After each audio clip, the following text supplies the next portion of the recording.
네, 다시 진사로입니다. 59회 한국사 능력검정시험 심화 11번부터 계속하여 해설 강의를 이어가도록 하겠습니다. 자, 다음 대화에 등장하는 왕이 추진한 정책으로 옳은 것은? 하고 물었어요.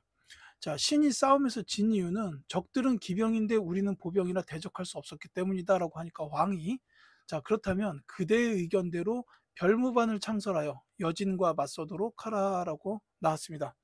자, 이 왕은 바로 고려의 숙종이에요. 이 별무반이 창설된 게 그 숙종식이죠. 그러면 요 신하분이 누군지도 알아야 합니다. 바로 윤관이죠. 이제 여기 나온 대로 그 별무반은 창설이 되고 이 별무반을 이용해서 여진족을 잡게 됩니다. 그러면서 동북 구성이 설치가 되는 이런 흐름으로 이어지죠. 자, 고려의 숙종에 대한 정책을 물어보는 문제인데 이분에 대해서는 몇 가지 기억하셔야 될 게 있어요. 대표적으로 이제 별무반하고 해동통복 이렇게 두 가지가 있습니다. 정답이 3번이에요. 주전도감을 설치하여 해동통보를 발행하였다. 이게 이제 고려의 숙종이고, 사실 이 해동통보는 제대로 유통이 되지는 않습니다. 그러니까 제대로 유통이 된 화폐는 조선시대 숙종 때 와서 상평통보가 나와야 돼요. 그 전까지 뭐 이렇게 사만통보, 권원중보, 해동통보 이런 화폐들이 나오지만 이게 제대로 유통이 되진 않았던 게, 이제 이때까지만 해도 아직까지는 시장의 약속이 이제 정립이 돼 있지 않았던 때다라고 볼 수 있어요. 그러니까 화폐가 유통이 되려면 약속이 돼 있어야 되는데 그런 약속이 아직까지는 미흡했다. 그러니까 자본주의 가는 과정의 성숙이 조금 덜했다라고 봐도 됩니다. 자, 천수라는 독자적인 연호를 사용한 왕은 고려의 태조 왕건이죠. 자, 관악을 진흥하고자 양현고를 설치하였다. 이거는 예종입니다. 관악 진흥했던 왕이 예종이에요. 뭐 양형고뿐만이 아니라 국자감에 전문 칠제 강자도 두었죠. 자, 호족 세력을 견제하기 위하여 노비 안건법을 실시한 왕은 광종이죠. 아까 과거제도 나왔고요. 자, 국자감을 성균관으로 개칭하고 유학 교육을 장려하였다. 이건 조금 어려울 수 있는데 이것도 공민왕의 업적입니다. 이렇게 기억해 주십시오. 12번 갈게요. 자, 가와 나 사이의 시기에 있었던 사실로 옳은 것은? 하고 물었어요. 자, 이자겸과 척준경이 왕을 위협하여 남궁으로 거처를 옮기게 하고 17인을 죽였다. 자, 그러니까 이건 이자겸과 척준경이 반란을 일으킨 거죠. 바로 이자겸의 난입니다. 자, 그 다음에 이의방과 이고가 정중부를 따라가 몰래 말하기를, 오늘날 문신들은 득이양양하여 술을 취하도록 마시고 음식을 배불리 먹는데 무신들은 모두 굶주리고 고달프니 이것을 어찌 참을 수 있습니까? 라고 했다라고 돼 있어요. 자, 이의방, 이고, 정중부 나왔고요. 그 다음에 보면 알겠지만 무신들은 어찌 참을 수 있겠는가라는 거죠. 자, 이 대화가 있은 이후에 이어진 일, 바로 무신 정변입니다. 자, 이자겸의 난과 무신정변이 있었다라는 거죠. 자, 이 사이에 뭐가 있었을까요? 이게 12세기 문벌 사회가 동요되던 시기에 있었던 상징적인 사건들을 찾으면 알 수 있어요. 대표적으로 이자겸의 난과 묘청의 서경천도 운동이 있습니다. 자, 그렇기 때문에 이 이자겸의 난보다 묘청의 서경천도 운동이 뒤란 말이죠. 따라서 정답이 바로 나와요. 1번이 답입니다. 김부식이 묘청의 반란을 진압하였다라는 요 1번이 정답이 돼요. 이게 이제 서경천도 운동의 마지막이죠. 묘청이나 정지상 같은 서경의 세력들이 이제 금정벌 및 이제 고구려 개식의식을 통해서 금정벌, 그다음에 이제 전쟁하자라고 한 거죠. 금정벌. 그리고 서경천도를 주장을 했는데 이게 이제 개경의 문벌 세력들에 의해서 좌절이 되죠. 그러니까 그 묘청 세력이 서경에서 난을 일으켰는데 그 난이 김부식의 군에 의해서 진압이 됐다라고 보시면 되겠습니다. 자, 강조가 정변을 일으켜서 김치양을 제거하였다. 자, 이때 있었던 일이 그 서북면에 있었던 도순검사 강조가 이제 정변을 일으켜가지고 김치양을 제거하면서 목종을 폐위시켜요. 당시 고려의 왕이 목종이었는데 7대왕 목종을 폐위시키고 현종을 즉위시킵니다. 그러면서 이제 그 김치양과 그때 이제 그 관계가 있었던 천추태후를 유배를 보내고 목종도 유배를 보내다가 나중에 이제 죽게 되죠. 목종이. 그러면서 이제 대량 원군이었던 현종이 즉위되는 일이 일어나는데 이제 여기뿐만이 아니라 이 일이 거란의 2차 침입으로 이어진다라는 것도 같이 기억해 두십시오. 이제 거란이 이걸 빌미로 잡아가지고 이제 두 번째로 침입을 해와요. 양규 장군이 활약해서 이제 막아내고, 이 당시 왕이었던 현종은 나주까지 피난을 가는 이런 일이 있었다. 요거 같이 기억해 두셔야 돼요. 자, 망이와 망소이가 공주 명학소에서 봉기하였다. 요거는 이제 무신 정권 초기의 일이죠. 그러니까 시기상으로 보면 나시기 이후에 일어났던 일이다라고 보시면 되겠습니다. 자, 서희가 외교 담판을 벌여서 강동 육주를 확보하였다. 요건 이제 고려의 성종 시기.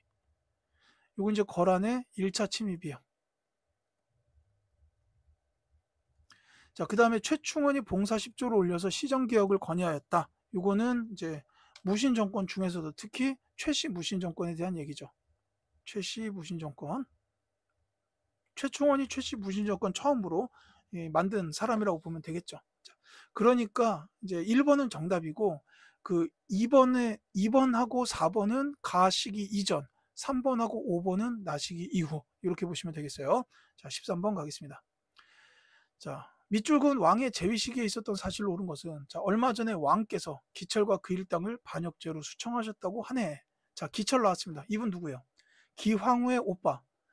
권문 그 친원파 세력 중에 가장 대표적인 사람이죠. 이분을 숙청했다라는 것은 결국 이제 공민왕입니다. 반원 자주 정책이죠. 자, 거기다가 여기 또 하나 나왔죠. 정동행성 이문소도 철폐하셨다고 하더군이라고 나왔습니다. 이게 이제 공민왕의 대표적인 업적이죠. 자, 재위 시기에 있었던 사실을 찾아라 그랬는데, 공민왕 하면은 반원 자주 정책 그리고 민생 안정 정책 두 가지로 나눌 수가 있는데, 이 반원 자주 정책에 저 기철 숙청한 거랑 정동행성 이문소 폐지, 그리고 또 하나가 쌍성 총관부를 공격하여 고려의 영토로 회복한 게 있어요. 그리고 민생 안정으로는 신돈을 등용해서 전민 변종도감을 설치했다라는 게 있죠. 이게 바로 4번에 있습니다. 그래서 정답은 4번이 되겠고요. 자, 경기에 한해서 과전법이 실시되었다. 이건 고려의 마지막 왕인 공양왕인데, 뭐 이게 공양왕이 실시했다라기보다는 요거는 이때 정권을 장악하고 있던 이성계와 신진 사대부 세력이 주도해가지고 이제 만든 제도라고 보시면 돼요. 자, 정지가 관음포에서 승리를 거두었다. 이거 조금 어려울 수 있죠. 이거는 우왕 때 일입니다. 공민왕 바로 다음에 나오는 왕이 우왕이죠. 자, 국정총괄기구로 교정도감이 설치되었다. 앞선 문제에 나왔는데 이건 최충원 시기예요. 최충원. 그러니까 최씨 무신 정권 시기.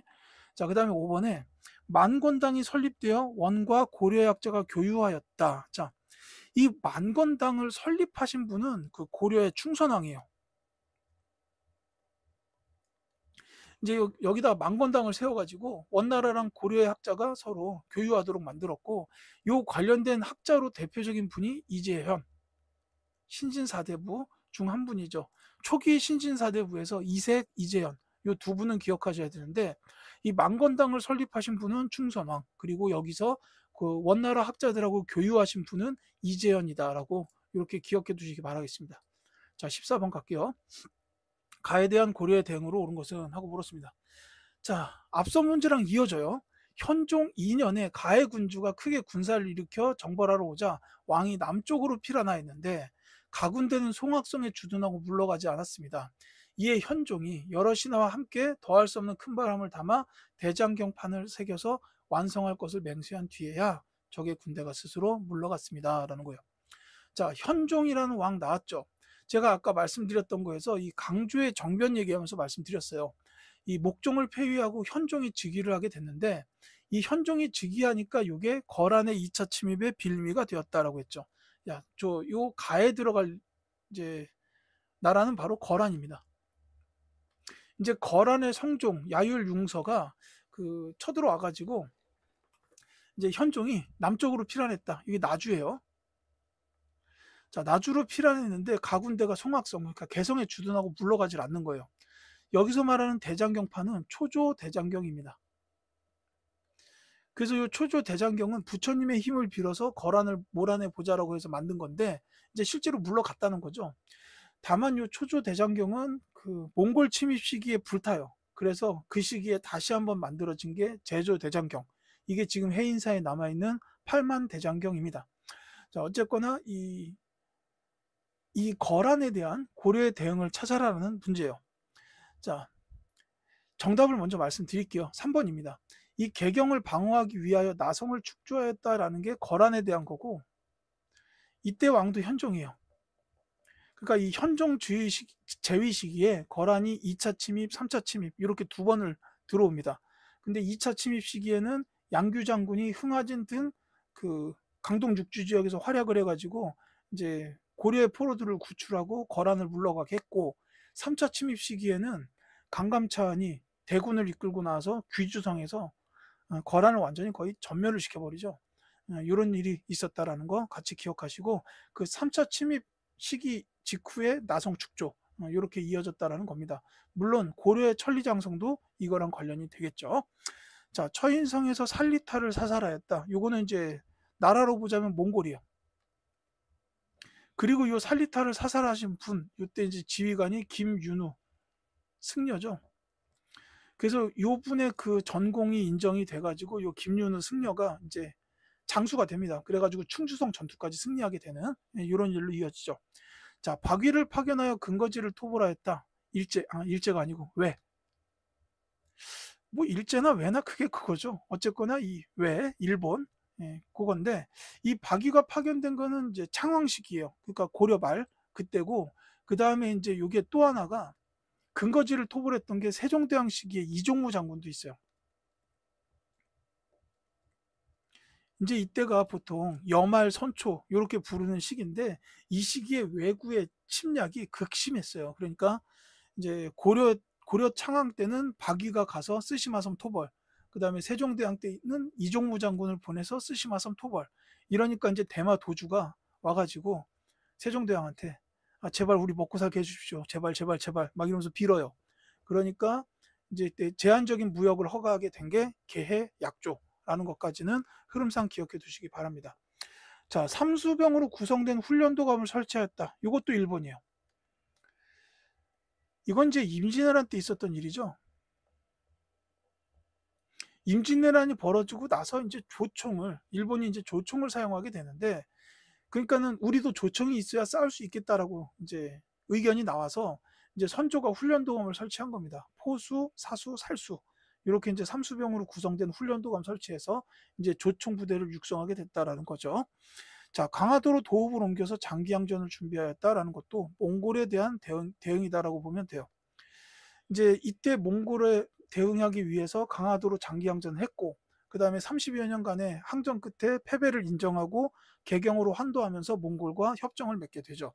다만 이때 있었던 삼별초는 그 협정을 인정하지 않고 개경 환도를 반대하면서 끝까지 항전을 해서 강화도에 있다가 진도로 가서 용장성에서 항전을 하고, 그 다음에 제주도에 가서 항파두리 지역에서 항전을 하고, 이렇게 했다가 최후에는 김방경 부대에 의해서 진압이 된다.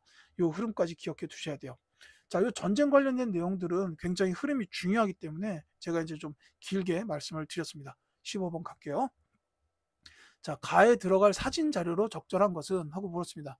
자, 우리 학교 역사 동아리에서 이 시대에 만들어진 문화유산을 소개하는 사진전을 개최하는데 학생 여러분의 많은 관심 바랍니다. 라고 나왔습니다.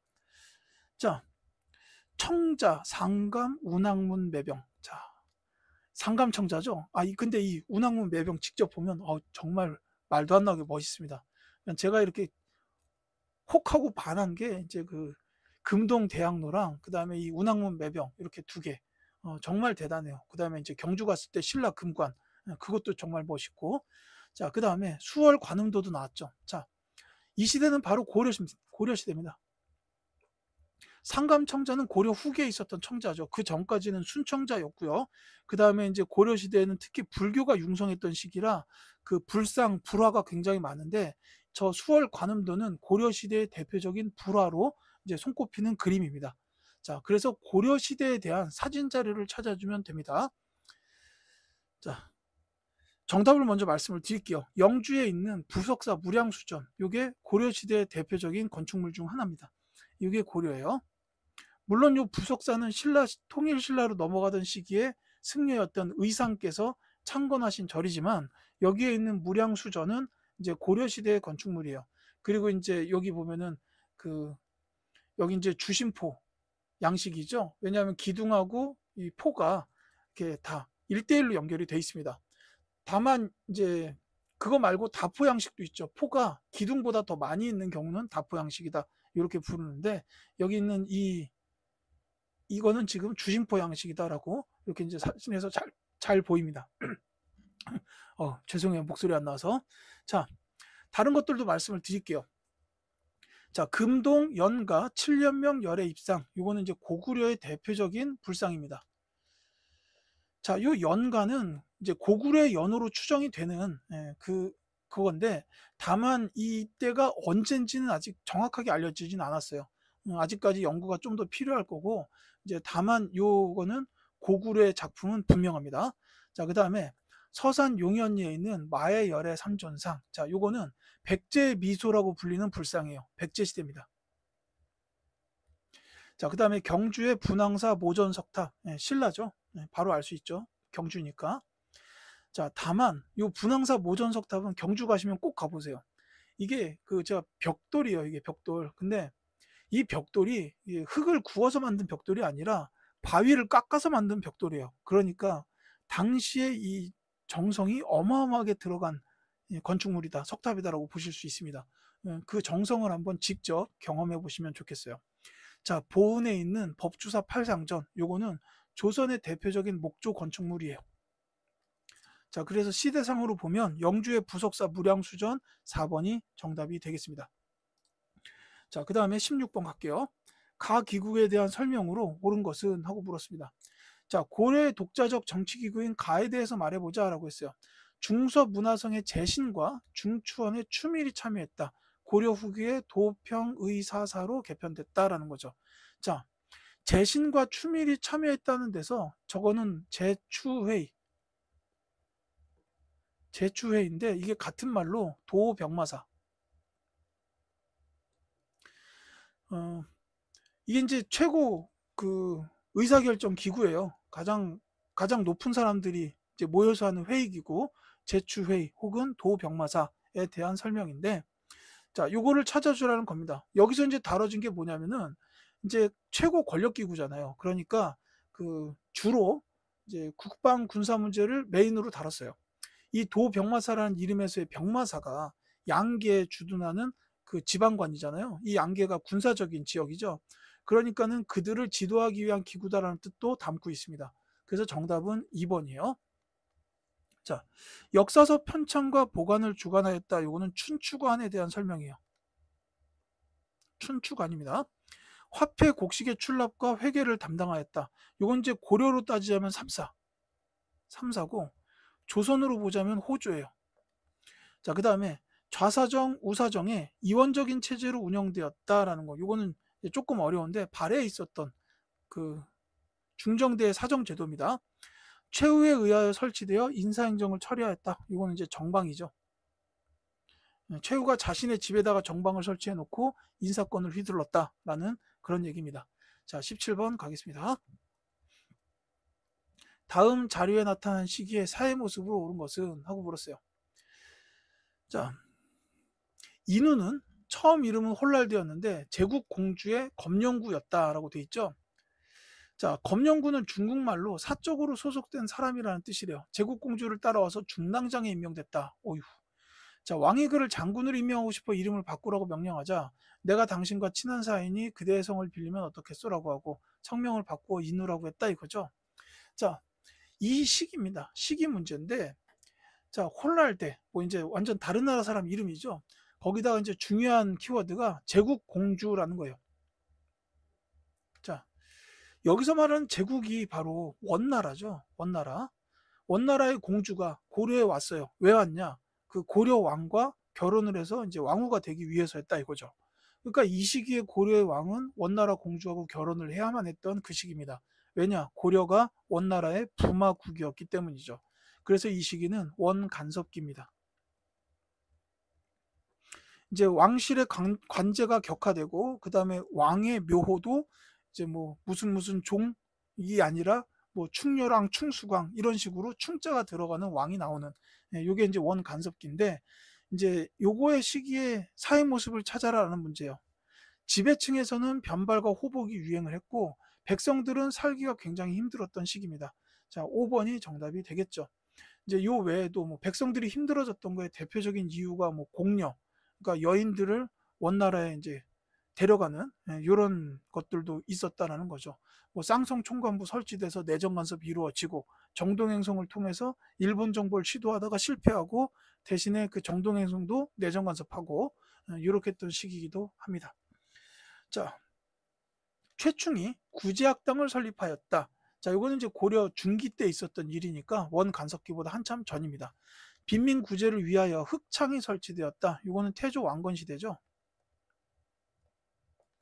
자, 대각국사 의천이 천태종을 개창하였다. 요 의천, 이분은 문종 왕의 아들이에요. 왕의 아들이 무려 스님으로 이제 천태종을 만들었는데 이 천태종이 지금까지도 불교계에 남아 있습니다. 자, 만적이 개경에서 신분 해방을 도모하였다. 요거는 이제 무신정권 시기죠. 그러니까 무신정권 초기에 있었던 대표적인 민중 봉기가 이제 망이 망소의 봉기나 김삼이 효심의 봉기, 그 다음에 만적이 봉기를 모의했다라는 요게 있습니다.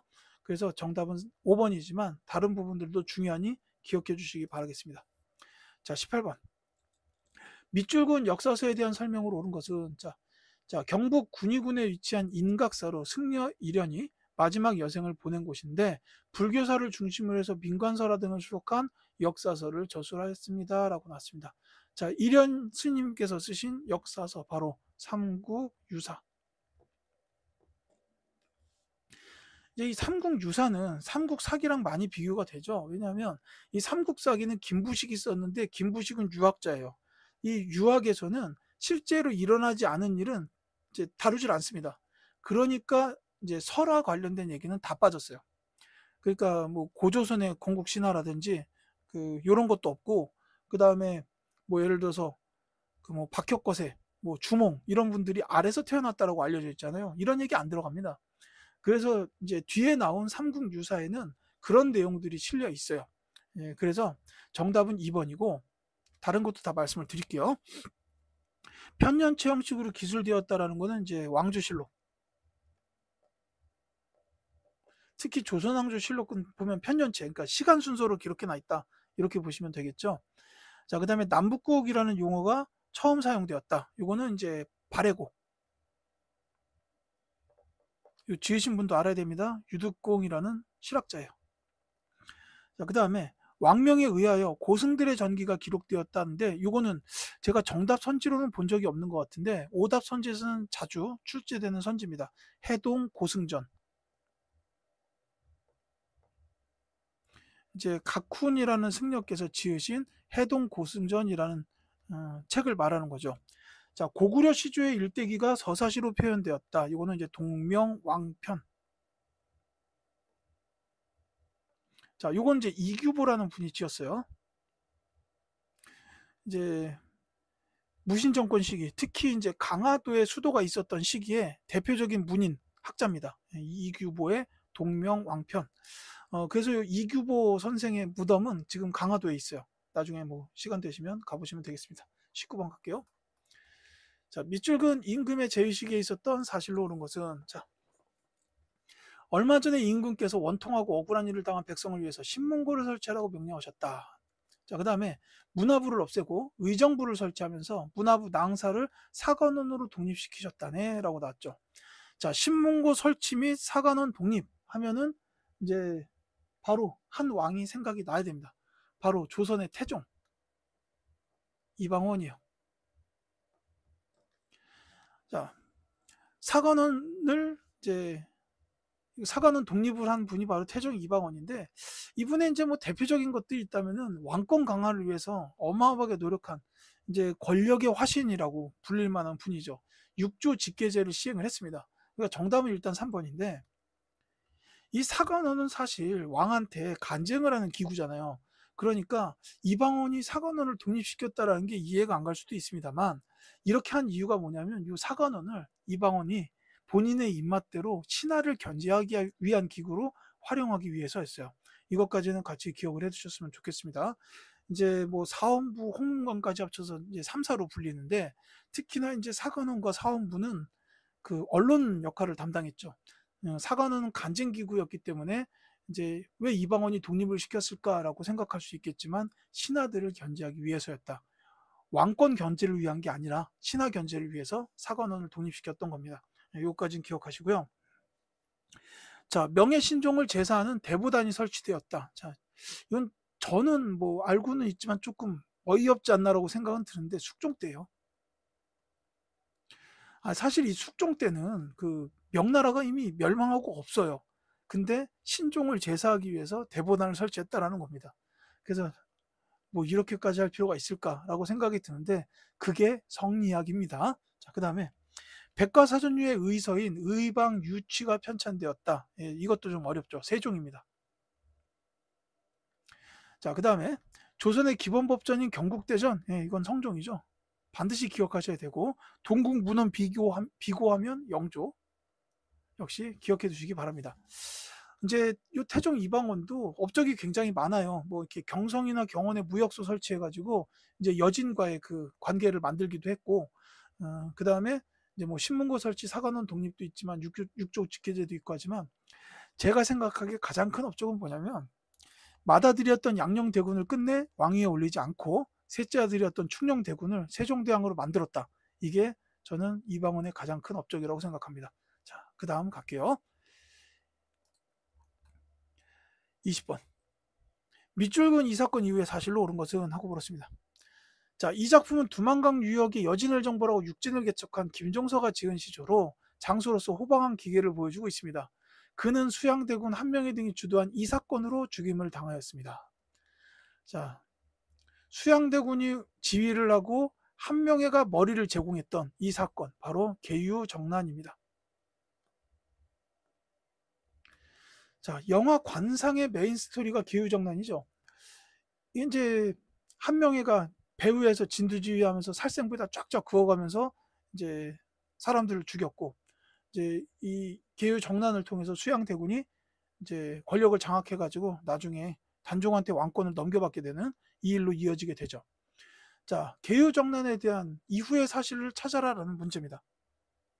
자, 정답을 먼저 말씀을 드릴게요. 이 계유정난을 통해서 세조가 왕권을 잡았습니다. 왕이 됐어요.